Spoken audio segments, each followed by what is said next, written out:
আসমান থেকে কি আল্লাহ তাআলা আমাদেরকে ছুঁড়ে ছুঁড়ে দুনিয়াতে মেরেছিল নাকি? দুনিয়াতে আমরা এসেছি পিতামাতার মাধ্যমে। কিসের মাধ্যমে? যে ভাষাটা বিজ্ঞানের ভাষায় বলতেছে স্পার ফটোজোন পিতার এবং মায়ের ওভান, এই দুটো মিশ্রিত করে আল্লাহ তাআলা আমাদেরকে সৃষ্টি করেছেন। জোরে বলেন সুবহানাল্লাহ। এবার বিজ্ঞানের কথার ভিত্তি করে আল্লাহ তাআলা যে কোরআনের আয়াতটা মিল করেছেন, সে আয়াতটা আমি তেলাওয়াত করেছি।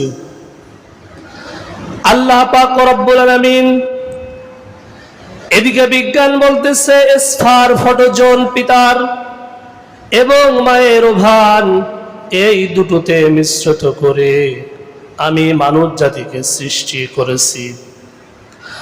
এই কারণে আল্লাহ তাআলা এই প্রসঙ্গে আয়াত নাযিল করে দিলেন, ইন্না খালাকনাকুম মিন তুরাবিন সুম্মা মিন নুতফাতিন সুম্মা মিন আলাকাতিন সুম্মা মিন মুদগাহ। জোরে বলেন আল্লাহু আকবার। আল্লাহ রাব্বুল আলামিন কোরআনে কারিমার ভিতরে বলেছেন, আমি পিতা মাতার ঔরস থেকে একটা ছেলে অথবা একটা মেয়েকে আমি পয়দা করেছি। আর একটা ছেলে অথবা মেয়েকে কিভাবে পয়দা করেছে, আয়াতের ভিতরে আল্লাহ তাআলা বলতেছেন, সর্বপ্রথমে আল্লাহ রাব্বুল আলামিন 40 দিন পর্যন্ত আমাদেরকে মিন নুতফা, আল্লাহ তাআলা যে আয়াতটি অবতীর্ণ করেছেন, 40 দিন পর্যন্ত নুতফা ছিলাম মায়ের গর্ভে, মায়ের হেরামের ভিতরে। কোনো অস্তিত্ব আমাদের ছিল না, কোনো নাম ছিল না, কোনো প্রভাবশালী কিছুই আমাদের ছিল না। 40 দিন আল্লাহ তাআলা আমাদেরকে নুতফা করে আল্লাহ তাআলা মায়ের হেরামের ভিতরে রেখেছিলেন। জোরে বলেন সুবহানাল্লাহ। 40 দিন পরে আল্লাহ তাআলা আমাদেরকে মিন আলাকা করে রেখেছিলেন। 40 দিন পরে আল্লাহ তাআলা মুদগাহ, এভাবে 40 দিন 120 দিন 4 মাস আল্লাহ তাআলা আস্তে আস্তে করে ওই নাপাক রক্তটা জমাট বেঁধে আমাদেরকে সৃষ্টি করা শুরু করলেন। জোরে বলেন সুবহানাল্লাহ। যেখানে কোনো মানুষ যাওয়ার কোনো সিস্টেম নাই, কোনো পথ নাই, যেখানে কোনো বিজ্ঞানের কোনো ছোঁয়া নাই, যেখানে কোনো ডাক্তার, কোনো ইঞ্জিনিয়ার, কোনো কেরামতি খাটে নাই, ওই মায়ের হেরামের ভিতরে ছোট্ট একটা জায়গায় আল্লাহ পাক নিজেই ডাক্তারি করে আমাদেরকে পাললেন। জোরে বলেন সুবহানাল্লাহ। কি ওখানে যদি আপনাকে আমাকে আল্লাহ তাআলা ওয়ান্দ বানাতেন, আমাদের কিছু করার ছিল? আল্লাহ তাআলা যদি আমাদের একটা হাত না তৈরি করতেন, আমাদের কি কিছু করার ছিল? আমাদের নাকটা যদি না দিতেন, তাহলে আমাদের কিছু করার ছিল? সেখানে কিচ্ছু আমাদের করার ছিল না। কারণ ওই যে অন্ধকারের ভিতরে, যেখানে কোনো আলো নাই, কোনো বাতাস নাই মায়ের হেরামের ভিতরে, সেখানে আল্লাহ তাআলা নিজে লাইট জ্বালিয়ে আমাদেরকে সুন্দর আকৃতিতে সৃষ্টি করলেন। জোরে বলেন সুবহানাল্লাহ। আজকে কোন পিতামাতার আমরা অবাধ্য হই, কোন মায়ের মনে আমরা কষ্ট দিয়ে একটু চিন্তা করে দেখুন। মায়ের জরায়ুটা বিজ্ঞান বলেছেন মাত্র সর্বোচ্চ জরায়ুর নারীটা 7 ইঞ্চি লম্বা হয়। জোরে বলেন কয় ইঞ্চি? আলোচনাটা খেয়াল করে শুনবেন। আমরা কিভাবে দুনিয়াতে আসলাম আর কিভাবে মায়ের হেরামের ভিতরে ছিলাম, আর মা জননী আমাদের কত কষ্ট করে ওই পেটের ভিতরে রেখেছিলেন, আলোচনাটা শুনলে আপনারা কিছুটুকু হলেও বুঝতে পারবেন।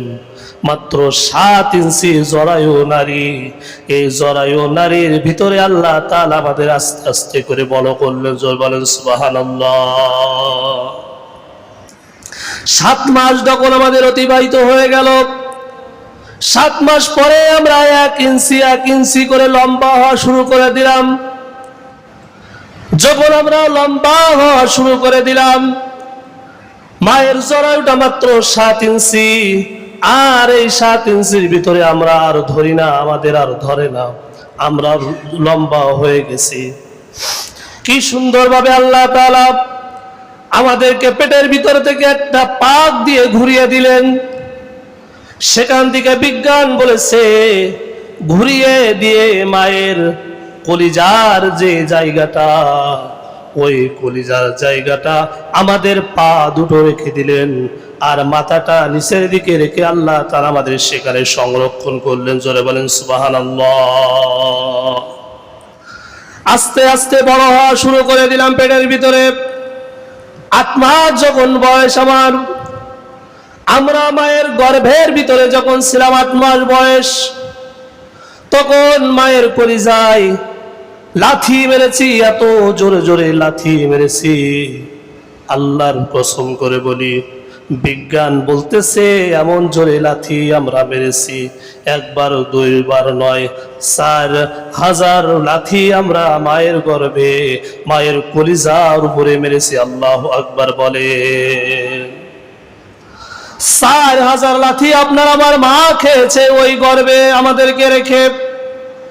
কলিজায় এমন জোরে জোরে লাথি মেরেছি, যে লাথির কারণে দেখবেন গর্ভবতী মারা যখন ভাত নিয়ে বসে, ওই ভাত আর খেতে পারে না। হঠাৎ করে লাথি মেরেছি, ভাতের থালাটা মা জননী সরিয়ে দিয়ে, মা জননী ব্যথা কাউকে বলতে পারে না।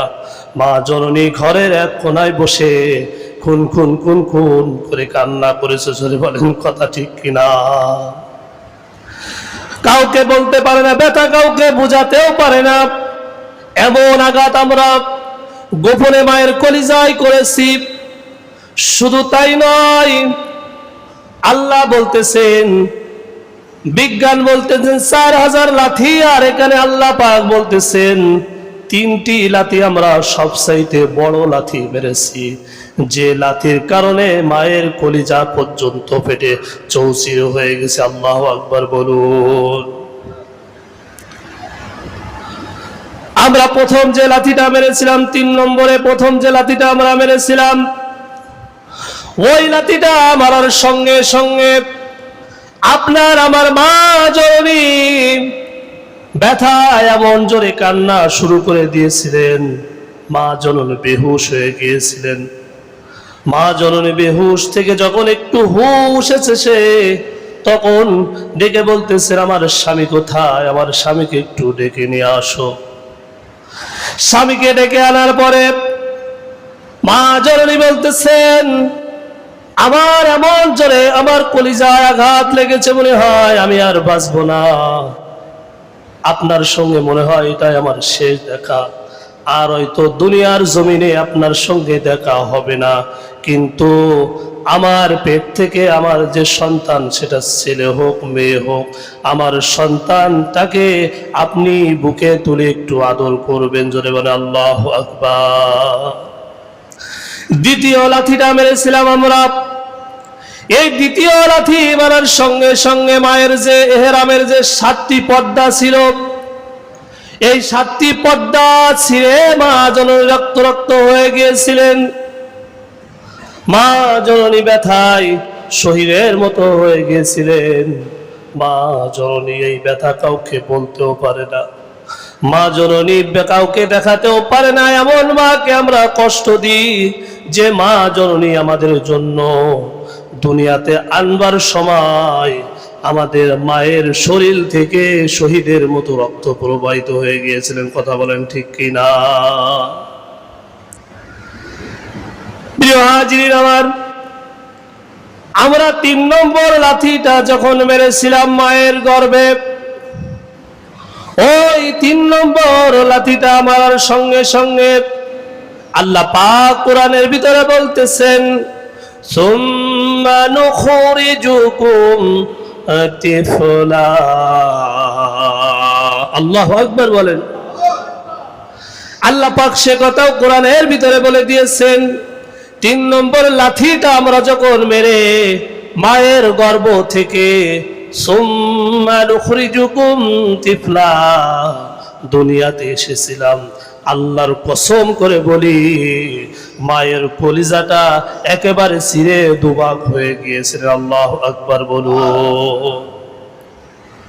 এখানে বিজ্ঞানরা রিসার্চ করে পেয়েছে, কিন্তু মায়ের কলিজা যেহেতু একেবারে ফেটে চৌচির হয়ে গিয়েছে, এই কলিজা ফাটা, এই ফাটা কলিজা নিয়ে মা জননী আর বাঁচবে না।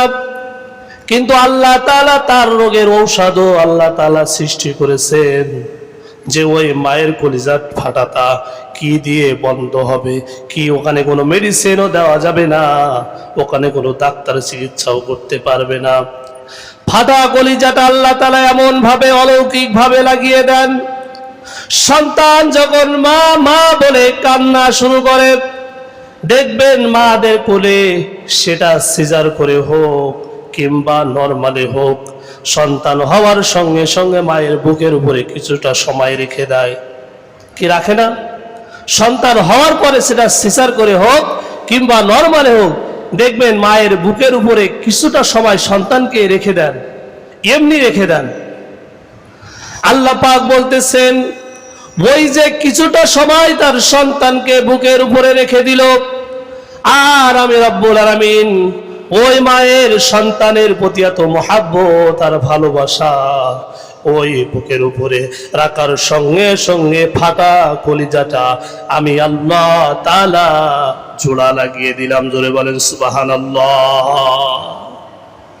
ফাটা কলিজাটা মা জননী আপনাকে আমাকে পাওয়ার সঙ্গে সঙ্গে আল্লাহ তাআলা ফাটা কলিজাটারে আবার জোড়া লাগিয়ে দিলেন। সুবহানাল্লাহ বলুন। দেখবেন সন্তান যখন কোনো বিপদে পড়ে, সন্তানের কোনো বালা মুসিবতের ভিতরে পড়ে, মা জননী যদি এখান থেকে হাজার হাজার মাইল দূরেও থাকে, তারপরে মায়ের কলিজায় দেখবেন একটা আঘাত লাগে, সন্তান মনে হয় কোনো বিপদে আছে। কি হয় না? সন্তান মনে হয় কোনো বিপদের ভিতরে রয়েছে। আমার সন্তানটা এই জন্য আমার বুকের ভিতরে যেন, আমার অন্তরের ভিতরে যেন কেমন একটা অস্থিরতা ভাব। মারা বলে না, এটাই হচ্ছে সেই টান, যে টানটা আপনি আমি আসার সময় মায়ের কলিজাতে লাগিয়েছিলাম, কিন্তু ফাটা কলিজাটা লেগেছে ঠিকই, কিন্তু ওর ফাটা দাগটা থেকে গেছে। এই দাগের কারণে আল্লাহ তাআলা ওই সন্তানের প্রতি মায়ের একটা মহাব্বত তৈরি করে দিয়েছিলেন। জোরে বলেন সুবহানাল্লাহ। আজকে আপনি আমি সেই মা জননীকে, আপনি আমি আমার আব্বাকে কত পরিমাণ কষ্ট দিয়ে থাকি। এত পরিমাণ কষ্ট আমরা আব্বা আম্মাকে দিয়েছি। আমরা যখন আব্বা আম্মা হয়েছি, আমরা বুঝতে পারতেছি যে আব্বা আম্মাকে কষ্ট দিলে আব্বা আম্মা কতটা মনে কষ্ট পায়। যখন সন্তান না হয় তখন আমরা বুঝতে পারি নাই যে আসলে পিতামাতা কি জিনিস, পিতামাতা কত বড় একটা নিয়ামত আমাদের জন্য। সেটা আমরা যখন পিতা হয়েছি তখন বুঝতে পেরেছি, যখন পিতা হই নাই তখন কিন্তু আমরা বুঝতে পারি না। এখন আমার সন্তানের যদি কিছু হয়, এখন আমার কাছে যদি টেলিফোন চলে আসে যে তোমার সন্তানের বড় একটা ক্ষতি হয়েছে, দেখবেন আমি বলবো আপনারা আমাকে মাফ করবেন, আমার সন্তানটা অসুস্থ, আমি আর কথা বলতে পারবো না, আর একজন একটু নামাজটা পড়িয়ে দিবেন। এত টান আমাদেরকে আল্লাহ তাআলা আমাদের সন্তানের প্রতি দিয়েছেন, এত মহাব্বত আল্লাহ তাআলা আমাদের সন্তানের প্রতি দিয়েছেন, যে দুনিয়ার সব কিছুকে তুচ্ছ মনে করে আমরা আমাদের সন্তানকে বড় মনে করি। জোরে বলেন কথা ঠিক কিনা?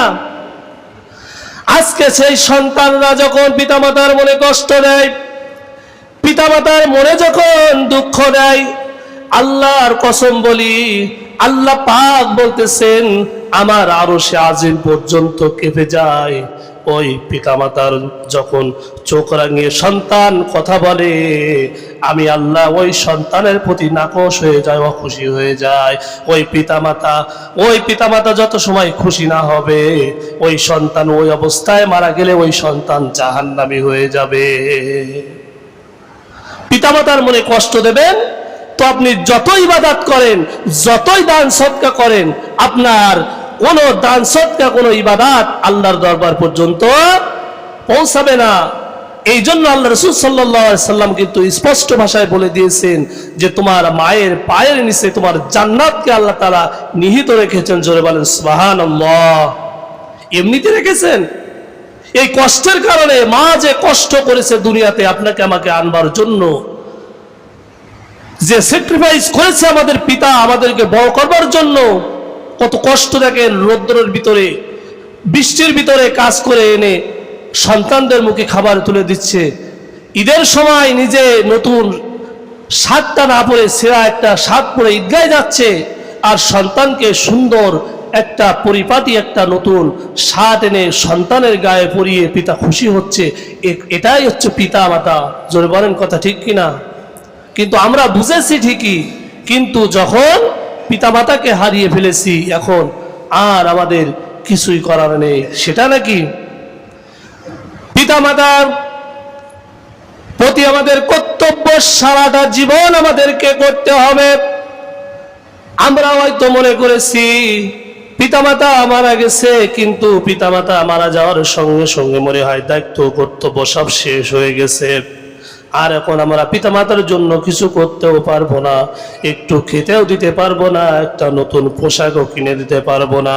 কিন্তু এমন এমন কাজ আল্লাহ তাআলা করতে বলেছেন যেটা করলে পিতামাতাকে খেদমত করবার সওয়াব আমরা পেয়ে যাবো। জোরে বলেন সুবহানাল্লাহ।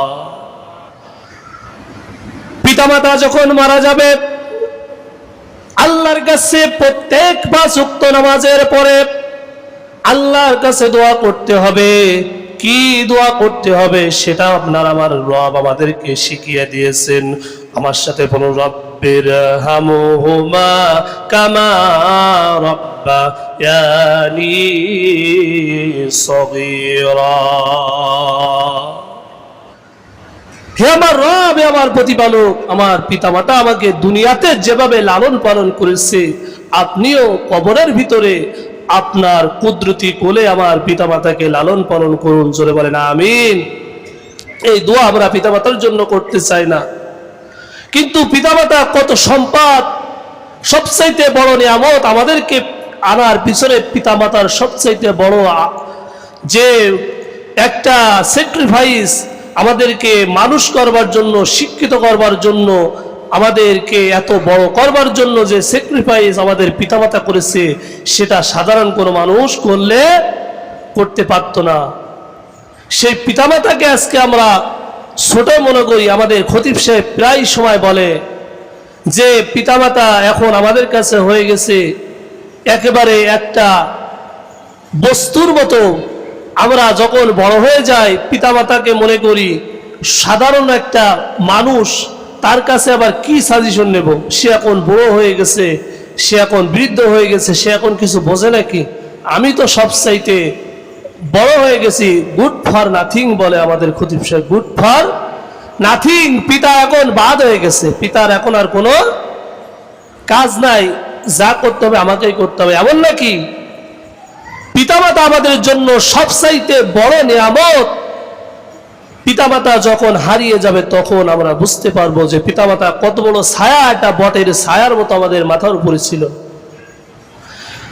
আসুন, পিতামাতা মারা যাওয়ার পরে আমাদের কি কি করণীয় রয়েছে। পিতামাতা মারা যাওয়ার পরে আল্লাহর নবী সহিহ মুসলিম শরীফের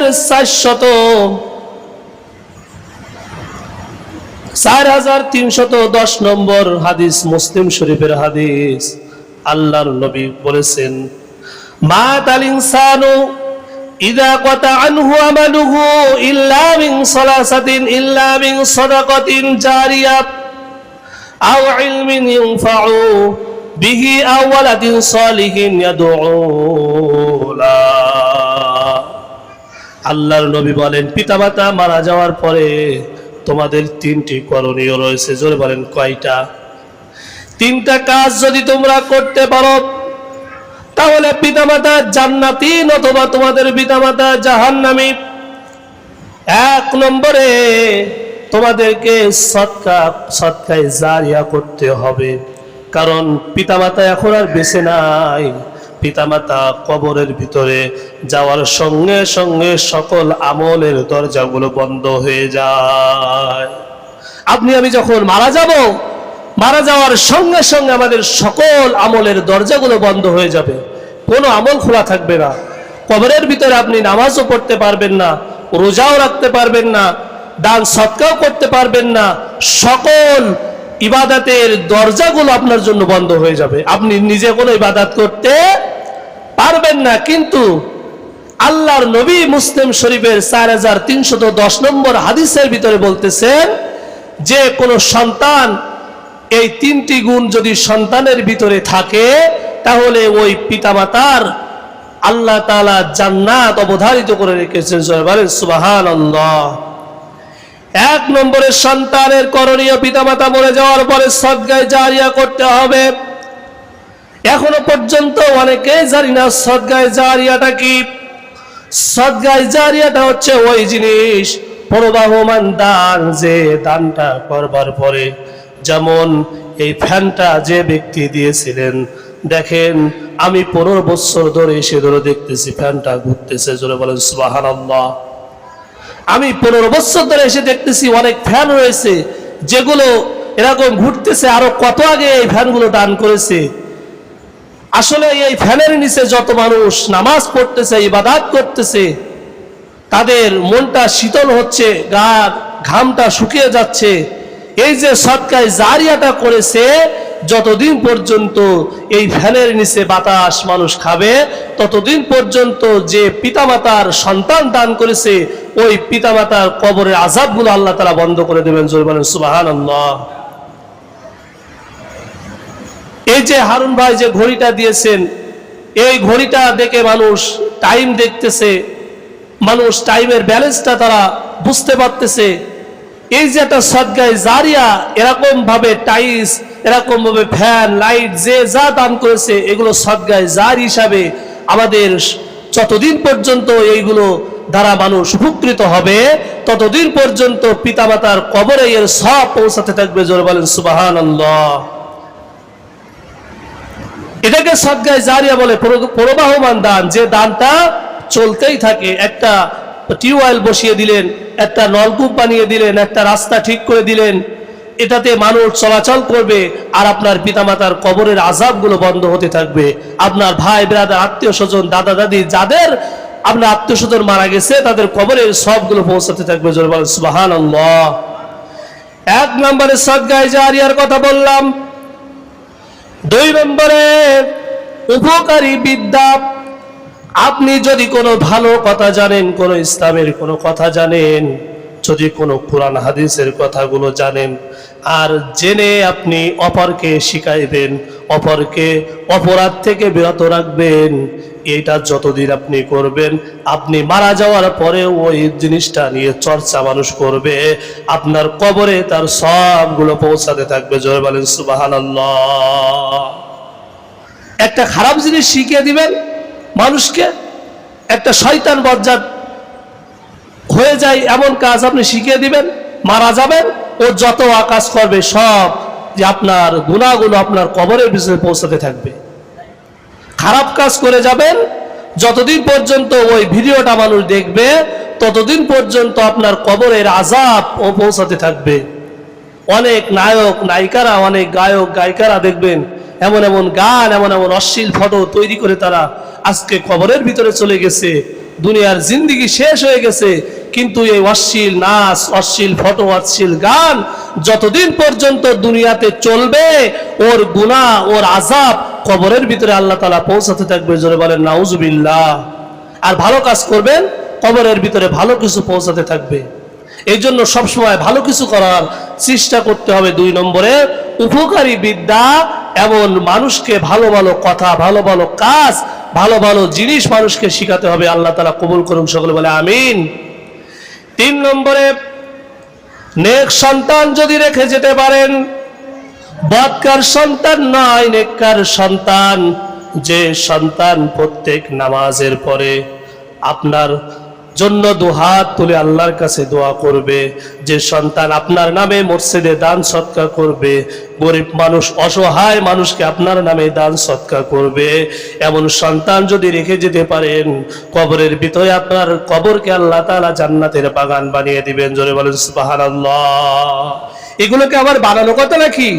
সবই হাদিসের কথা। রাসূল সাল্লাল্লাহু আলাইহি ওয়াসাল্লাম বলেছেন, মুসলিম শরীফের হাদিস, যে তিনটি কাজ মারা যাওয়ার পরে মানুষের কবরের ভিতরে পৌঁছাতে থেকে, জোরে বলেন সুবহানাল্লাহ। হযরত আয়েশা রাদিয়াল্লাহু তাআলা আনহু একটা হাদিস বর্ণনা করেছেন, এটাও বুখারী শরীফের হাদিস। তিনি বলতেছেন, রাসূল সাল্লাল্লাহু আলাইহি ওয়াসাল্লামের কাছে একজন সাহাবী এসে বলতেছে, রাসূলুল্লাহ, ইয়া হাবিবাল্লাহ, এই তো কিছুদিন আগে আমার মা ইন্তেকাল করেছে, কিন্তু আমার মা ইন্তেকাল করার আগে আমার মা মনে হয় আর দু একদিন যদি বাঁচতেন তাহলে কিছু দান সদকা, কিছু ইবাদত বন্দেগী এগুলো করতে পারতেন, কিন্তু আমার মা যেহেতু মারা গেছে, ইয়া রাসূলুল্লাহ, ইয়া হাবিবাল্লাহ, এখন আমার করণীয় কি, এখন আমি কি করব? তখন আল্লাহর নবী বলতেছেন, আপনার মনে যে আশাগুলো রয়েছে, আপনার মা দান সদকা করতো, ইবাদত বন্দেগী করতো, আপনি সেইগুলো যদি করেন, আপনার মায়ের কবরে নিজে দান করলে যে সওয়াব হতো, ওই পরিমাণ দানের সওয়াব আল্লাহ তাআলা তার কবরের ভিতরে পৌঁছা দেবেন। জোরে বলেন সুবহানাল্লাহ। তাহলে পিতামাতার জন্য